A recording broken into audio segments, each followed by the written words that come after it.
కలుసుకుంటామని అనుకోలేదు.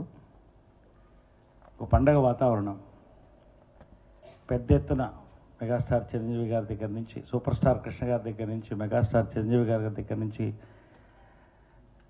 పెద్దలందరూ కూడా వచ్చి ఒక నిర్ణయానికి వచ్చి పెద్ద మెజారిటీతో ఈ ప్యానెల్ని గెలిపించి నోటీస్ బోర్డు మీద కూడా ఎలక్టెడ్ మెంబర్స్ని పెట్టేసి ఒకళ్ళిద్దరు టైలో ఉన్నవాళ్ళు తప్ప పెట్టేసిన వాతావరణం రెండు రాష్ట్రాల్లో కూడా బహుశా మోస్ట్ వాచ్డ్ ఈవెంట్ ఇది. అప్పుడే అడిగారు ఎందుకు 900 మంది కోసం ఇంతమంది కంటే, ఈ 900 మంది ఉన్న ఆర్గనైజేషను 9 కోట్ల మందికి డైరెక్ట్ కనెక్టెడ్, అందుకని it was the most watched event. కాబట్టి ఒక విభేదం వచ్చినప్పుడు ఆరోగ్యకరమైన వాతావరణంలో చివరికి తప్పనిసరిగా ఎలక్షన్స్ కోరుకున్నారు కాబట్టి యునానిమస్ కావాల్సింది ఎలక్షన్కి వచ్చింది. ఎలక్షన్ కమిటీని కూడా అందరం కలిసి నిర్ణయించుకున్నాం. సీనియర్ మోస్ట్ పీపుల్ కృష్ణమోహన్ గారు, నారాయణరావు గారుతో పాటు కొంతమంది. ఒక ఆరోగ్యకరమైన వాతావరణంలో కొన్ని తప్పులు జరిగినా దాని గురించి మేము మాట్లాడదలుచుకోలేదు. మంచి వాతావరణంలో సంతోషంగా ఎలక్షన్స్ చేసుకున్నాం. నేను మళ్ళీ మాట్లాడతాను, ఎందుకంటే ఎలక్షన్ కమిషన్ ఆయన ఎలక్షన్ ఆఫీసర్ మాట్లాడిన తర్వాత నేను మాట్లాడతాను. ఇవాళ డైరెక్ట్ విషయం ఏంటంటే, ఒక మంచి ముహూర్తం చూసాం. మేము ముహూర్తం జనరల్గా మనం భారతదేశంలో నమ్ముతాం కాబట్టి ముహూర్తం చూసాం. ముహూర్తం చూసి 22 బాగుంది ముహూర్తం. అమ్మవారు ఫ్రైడే, ఇట్లాగా కొన్ని సెంటిమెంట్స్ ఉన్నాయి. శ్రీచక్రం వేసుకుంటాను నేను కూడా. పెద్దలందరితో మాట్లాడాం, సూపర్ స్టార్ కృష్ణ గారితో మాట్లాడాం, బ్లెస్సింగ్స్ తీసుకున్నాం. మెగాస్టార్ గారు వారు ఆర్ఎఫ్సీలో ఉన్నారు, మాట్లాడాం, మెసేజ్ పెట్టారు, మండే కలుస్తున్నాం అన్నారు, చెప్పాం పూచాయిగా ఇదని. నాగబాబు గారికి కూడా చెప్పాం, ఇలాగా త్వరలో కలుస్తున్నాం, వచ్చి ఈ స్వేరింగ్ ఇన్ సెరమనీ ప్రమాణ స్వీకారం తీసుకుంటామని చెప్పాము. అందరిని కలిసాం, పెద్దలు దాదాపు ఇంకా కలుస్తున్నాం. మంత్రి గారిని కలిసాం, తలసాని శ్రీనివాస్ యాదవ్ గారిని, వారు హర్షించడం జరిగింది. 22 ముహూర్తం బుక్ చేసి, ఎక్కడది క్లబ్ రెసిప్ట్ ఎక్కడ? నిన్న సాయంకాలం క్లబ్బు మన ఎఫ్ఎన్సిసి మామూలుగా లాస్ట్ టైం పెట్టిన చోటే, అక్కడ ఈ ప్రమాణ స్వీకారం చేద్దాం అని చెప్పి అన్ని సంతోషకరమైన వాతావరణం చేస్తున్నాం. పొద్దున్నే మాజీ అధ్యక్షులు వారు శివాజీ రాజా గారు ఫోన్ చేయడం జరిగింది ఎలక్షన్ ఆఫీసర్ గారికి. 31 వరకు, మార్చి 31 వరకు నేను పదవిలో ఉన్నాను, అక్కడి వరకు ఎవరు అక్కడ కూర్చోవడానికి లేదు, కాబట్టి నా టైం ఉన్నంత వరకు 31 వరకు ఎవరు అక్కడ కూర్చోవడానికి లేదు, ఎలాంటి కార్యక్రమాలు జరగడానికి లేదు, నేను కోర్టుకు వెళతాను అని చెప్పడం జరిగింది. మిగతాది ఎలక్షన్ ఆఫీసర్ గారు మాట్లాడిన తర్వాత నేను క్లియర్గా కొన్ని విడమని చెప్తాను.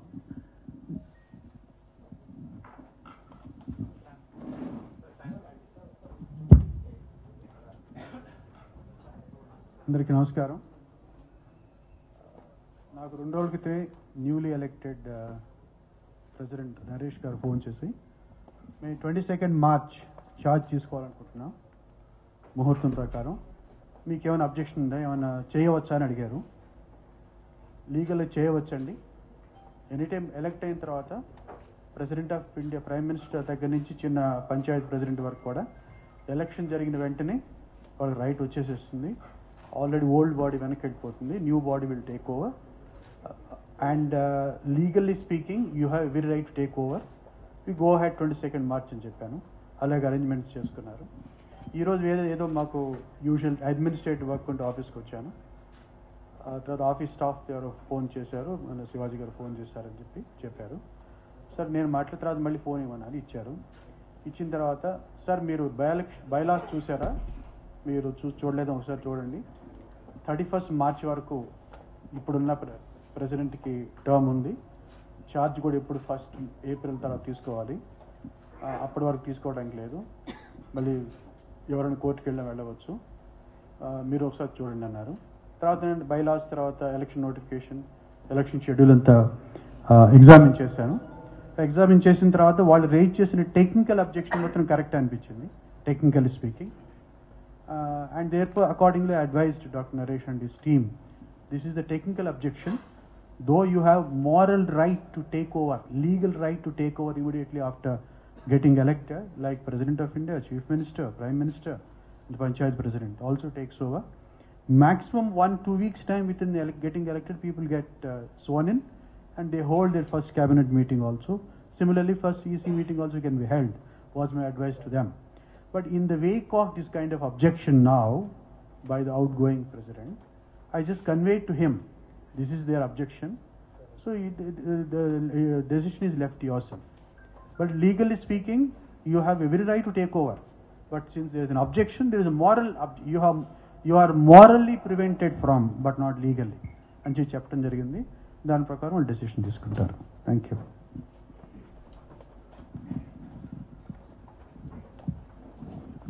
మిత్రులారా,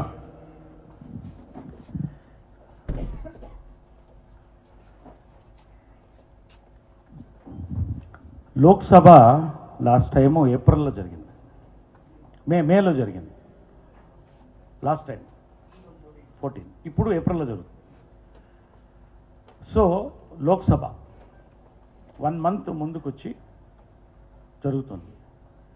ఒకవేళ 1 month ముందు జరిగిన దానివల్ల ప్రధానమంత్రి ఆ కుర్చీలో మే వరకు కూర్చోకూడదు అని రూల్ ఉందా?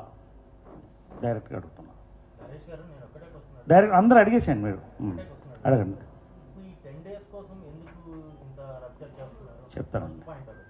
సెకండ్ పాయింట్, బాడీ ఇంకా డిజాల్వ్ కాలేదు, లీగల్ గా చెప్తున్నారు, ఆఫీసర్ కూడా చెప్తున్నారు 31st వరకు ఉంది అని, 31st వరకు లీగల్ గా ఉంది అని, టెక్నికల్ గా ఉంది, లీగల్ గా మీరేం ప్రొసీడ్ అవ్వలేరు. ఎందుకు ఈ 10 days గురించి ఇంత ఇష్యూ ఎందుకు? No, if there is any impediment in his way, it's only moral but not legal. Legally, he has every right to take charge immediately. That's my clarification.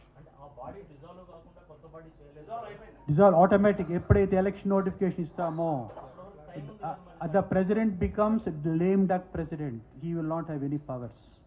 It's a lame duck. It's a legal term. Lame duck prime minister, lame duck president. Once election notification is given, and if election results are once result declared, the new person becomes president elect, then the outgoing president will not have any powers at all. Yes, it is for him to take a decision when to take charge, when to be sworn in. This is a legal position. మీరు సూటిగా ఎవరు మాట్లాడతాండి? Kindly sorry brother, మీరు అడిగిన question correct question, దానికి సమాధానం నేను చెప్పాలి కాబట్టి నేను చెప్తున్నా.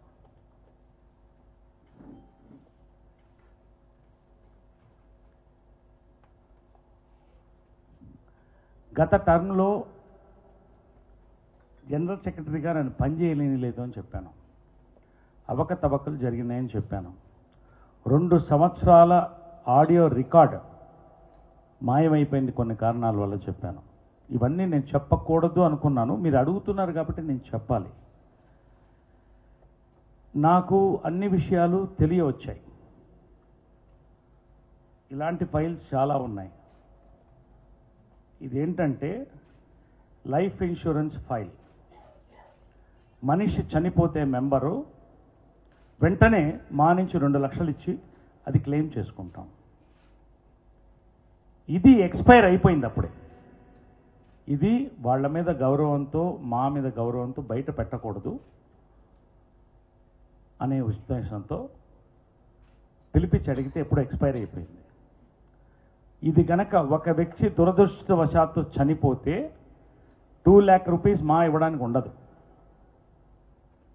మోస్ట్ క్రూషియల్, ప్రతి మెంబర్కి కూడా ప్రాణాంతకం ఏమైనా పరిస్థితి వస్తే ఇది ఎక్స్పైర్ అయిపోయింది.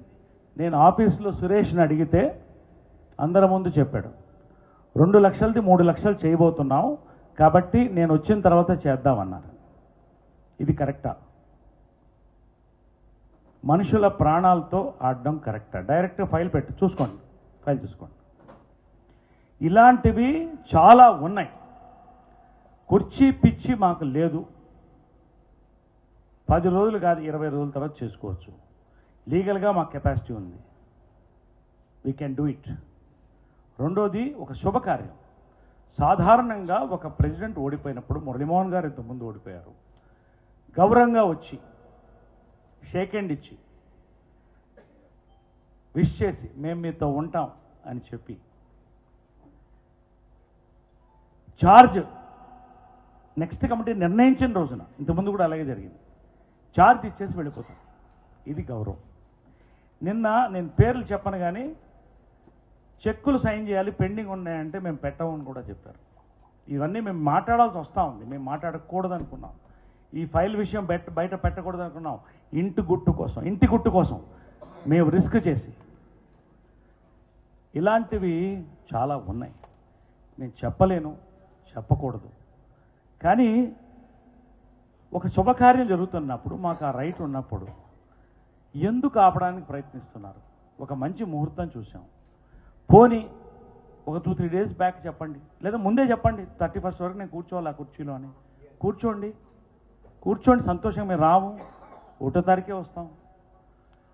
ఒక క్లబ్బు మొత్తం 500 మంది సభ్యుల్ని భోజనానికి పిలిచి పెద్దలందరితో దీవెనలు తీసుకొని, మంత్రి గారితో దీవెనలు తీసుకొని ఒక మంచి కార్యక్రమం. ఏముంటుంది ఇది? పదవి స్వీకారం అంటే నేను తీసుకునే వెంటనే కిరీటం పెట్టుకుని ఆడ కూర్చొని ఆ కుర్చీకి ఏలాడిపోను కదా. పనులు ఉన్నాయి, చేయాల్సిన పనులు చాలా ఉన్నాయి మాకు. ఇవన్నీ ఆగిపోయి ఉన్నాయి. ఇవి మేము చెప్పలేదు ఇంతకుముందు కూడా. ఇంకా కొన్ని ఉన్నాయి, అవన్నీ నేను తీయట్లేదు. ఇప్పటికి కూడా చెప్తున్నాను, నేను తీయను. మా ఇంటి గుట్టు కోసం తీయను. కానీ ఎందుకు ఇట్లా హింస పెడుతున్నారు?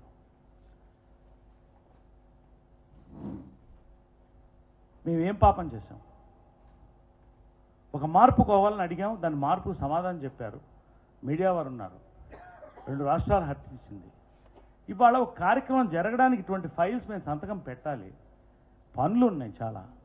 ఆ పనుల కోసం కూర్చుంటున్నాం. నువ్వు అరుణాచలం వెళ్ళిపోతానని చెప్పి చుట్టుపక్కల ఎక్కడో ఇక్కడే కూర్చుని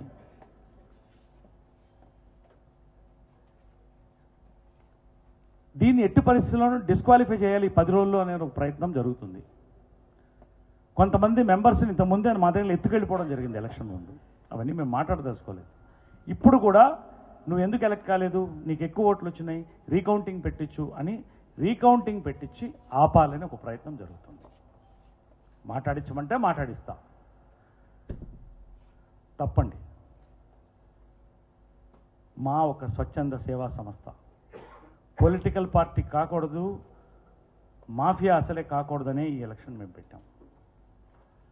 దయచేసి గెలిచిన తర్వాత అంత ఎమోషన్లో 2 సంవత్సరాలు నేను కుంగిపోయినటువంటి ఎమోషన్లో కూడా శివాజీ రాజా ఐ లవ్ యూ, దా పనిచేద్దాం, కలిసి పనిచేద్దామని 5 గంటలకి నిద్ర లేదు, జ్వరం, దామ్మా నువ్వు వెళ్ళి రెస్ట్ తీసుకుని రా, కలిసి పనిచేద్దాం మనందరం, మనస్ఫూర్తిగా అందరం తీసుకుందామని నేను చెప్పడం జరిగింది. నేనేదో పెద్ద మనిషిని కాదు, మా కోసం, మనందరి కోసం. రేపు మొహాలు చూసుకోవాలి. ఇప్పటికే ప్రజల దృష్టిలో, మెంబర్ దృష్టిలో దిగజారిపోయారు. ఎందుకు మళ్ళీ ఇంకా ఎందుకు ముందుకు పోతున్నారు ఇట్లా? శ్రీకాంత్ మరుసటి రోజు నిజంగా ఫోన్ చేశాడు నాకు. అది కూడా చెప్తున్నాను. ఎందుకు ప్రశ్న చెప్తున్నా అంటే థ్యాంక్స్ చెప్తున్నా శ్రీకాంత్. నరేష్ అయిపోయింది, ఏదో అయిపోయింది. Anyway let us be friends, సంతోషంగా ఉందాం, జెంటిల్మెన్. నేను శ్రీకాంత్ని ఒకటే అడుగుతున్నాను. శ్రీకాంత్ మిత్ర, శ్రీకాంత్, తనికెళ్ళ భరణి గారు, సాయి కుమార్ ఒక హీరో, తనికెళ్ళ భరణి గారు గొప్ప వ్యక్తి, గొప్ప దర్శకుడు, సినిమా రాజీవ్ కనకాల మంచి ఫ్యామిలీ నుంచి వచ్చాడు. ఎంతోమంది మంచివాళ్ళు ఉన్నారు. మీరందరూ దీనికి ఒప్పుకుంటారా చెప్పండి, లేదా మమ్మల్ని ఏం చేయమంటారో చెప్పండి. మిమ్మల్ని అందరిని అడుగుతున్నాను. ఇది సరే, మీరు దీన్ని సమర్థిస్తున్నారని నేను అడుగుతున్నా. ఇంకా నేను దీని గురించి మాట్లాడదలుచుకోవాలి. పెద్దలు ఏ నిర్ణయం తీసుకుంటే దాన్ని బట్టి వెళతాం. మాకేం తొందర లేదు, ఉగాదికే పెట్టుకుంటాం, ఇంతే కదా. ఈ లోపల జరిగే కుట్రలు ఏమన్నా జరిగితే మేము బాధ్యులం కాము. ఆ రోజు రాత్రి ఇక్కడ ఎన్నికల్లో ఎలక్షన్ ఆఫీసర్స్ పడిపోతుంటే రాత్రి 1 గంటకి పర్వాలేదు, లాక్ చేసేసి సీల్ చేసేసి పొద్దున కౌంట్ చేద్దామంటే ఇక్కడ తప్పులు జరుగుతాయి. ఇప్పుడు జరగాల్సిందంటే 4 గంటలు అందరం శివాజీ రాజా కోసం మేల్కొన్నాం. సరే అతన్ని సాటిస్ఫై చేయాలి లాస్ట్ అని. ఇటువంటి ఒక చరిత్ర మాకు అవసరమా? ఫుల్ స్టాప్ పెడదాం. Thank you.